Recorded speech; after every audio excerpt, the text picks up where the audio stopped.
The melody of us. In the heart of Florence, where ancient stone streets wound like veins through the city of art, lived a young violinist named Elena. She played every evening in the Piazza della Signoria, her music floating like golden threads into the sunset.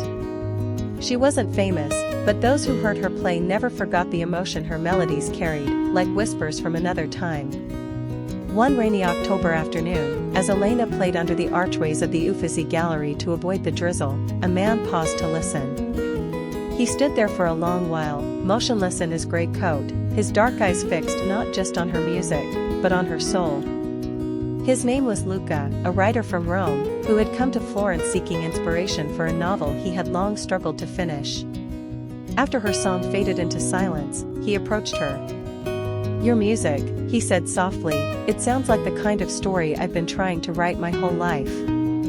She smiled shyly, brushing her damp hair behind her ear.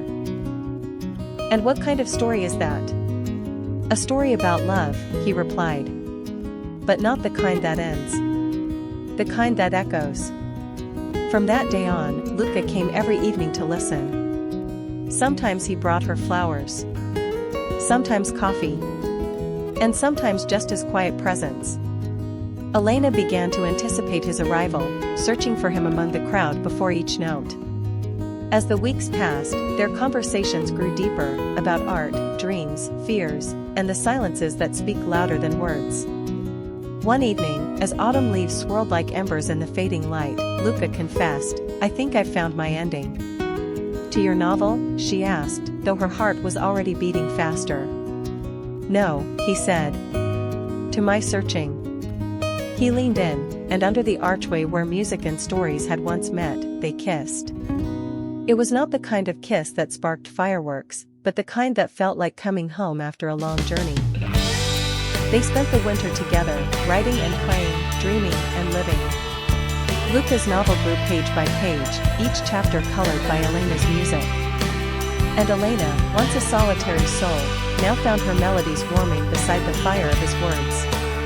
But life, like music, can change key without warning. In early spring, Luca received a letter. His mother had fallen gravely ill in Rome. He had to leave immediately. They stood at the train station in silence, fingers laced tightly, afraid to let go. "Will you wait for me?" he asked. Elena nodded, her voice barely a whisper. "I'll be here. Every evening. Same place."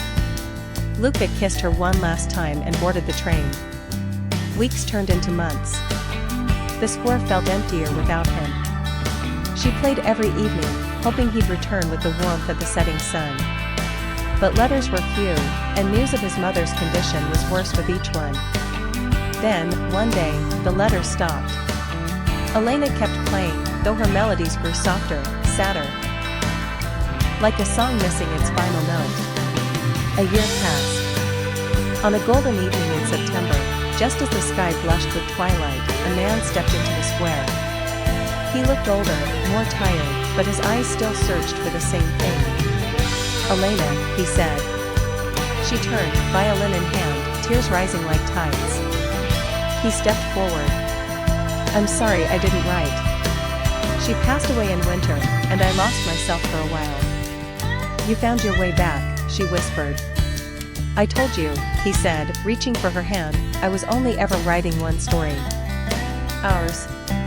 And under the same archway where a violin met a pen, where music met words, they began again. Together.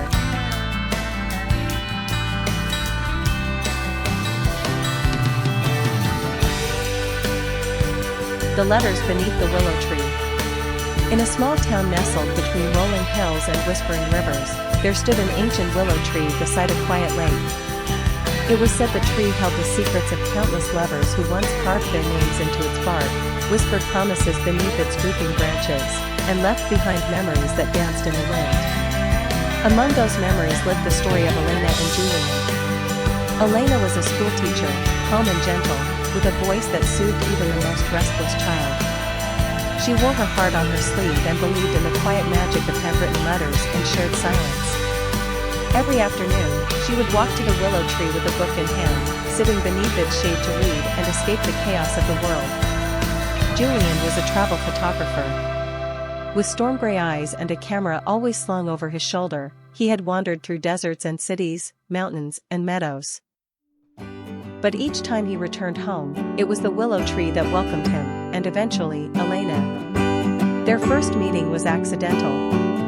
Julian had returned to town to visit his aging grandmother, and one morning, while chasing the golden reflection of sunrise on the lake's surface, he stumbled upon Elena sitting beneath the willow. She looked up, surprised, as his camera clicked. "I'm sorry," he said, lowering his camera. "The light, and you sitting there. It was too beautiful to miss." She blushed but smiled. "Just make sure I don't look too sleepy."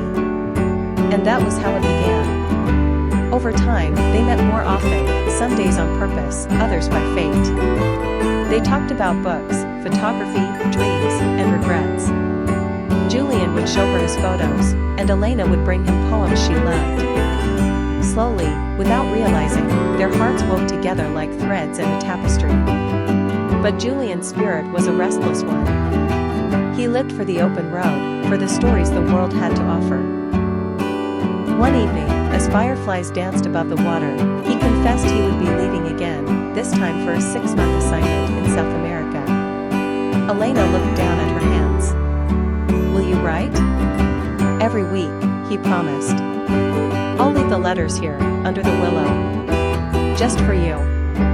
And he did.